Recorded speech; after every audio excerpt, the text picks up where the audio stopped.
டாஸ்மாக் வருமானம் குறைவது பற்றி கவலை இல்லை என மதுவிலக்குத்துறை அமைச்சர் விக்னேஷ் தெரிவித்துள்ளார். திண்டுக்கல் பேருந்து நிலையம் மற்றும் அரசு மருத்துவக் கல்லூரி மருத்துவமனை, அம்மா உணவகம் ஆகியவற்றை அமைச்சர் விக்னேஷ் ஆய்வு செய்தார்.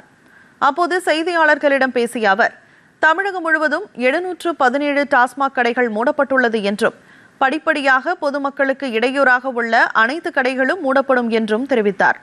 டாஸ்மாக் கடைகளை மூடிய காரணத்தினால் அரசிற்கு ஆண்டிற்கு 8000 கோடி வரை வருவாய் இழப்பு ஏற்படும் என்று கூறிய அமைச்சர் விக்னேஷ், ஆனால் மக்கள் நலன் மட்டுமே தாவேக அரசிற்கு முக்கியம் என்றும் தெரிவித்தார். இந்த 717 கடைகளும் எங்கேயோ ஊருக்கு வெளியே இருக்கிறது, வியாபாரம் ஆகாமல் இருக்கிறது, பார் செட்டப் இல்லாமல் இருக்கிறது, கணக்குக்கு க்ளோஸ் பண்ணுறோம் அப்படிங்கிறது இல்லை.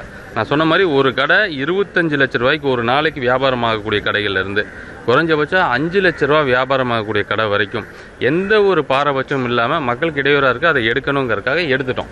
ஸோ இது ஏன் இதை சொல்ல வரேன்னா, இப்போ இது இவ்வளோ கடையை எடுத்தோடனே உடனடியாக அரசுக்கு ஒரு வருடத்திற்கு குறைஞ்சபட்சம் 8000லேருந்து 11000 ரூபா வரைக்கும் அந்த ரெவன்யூ லாஸ் ஒன்று இருக்கும். ஸோ இதை சரி பண்ணுறதுக்கு அடுத்தடுத்த துறைகளில் ரொம்ப வேகமாக பார்த்துருக்கோம். அந்த துறைகள் மூலமாக அந்த வருமானத்தை பெருக்கின உடனே திருப்பியும் மீண்டும் இந்த பழைய இடங்களில் இருக்கிற கடைகள், இன்னும் மக்களுக்கு இடையூறாக இருக்கக்கூடிய கடைகள் எல்லாத்தையுமே இதே மாதிரி மூடப்படும்.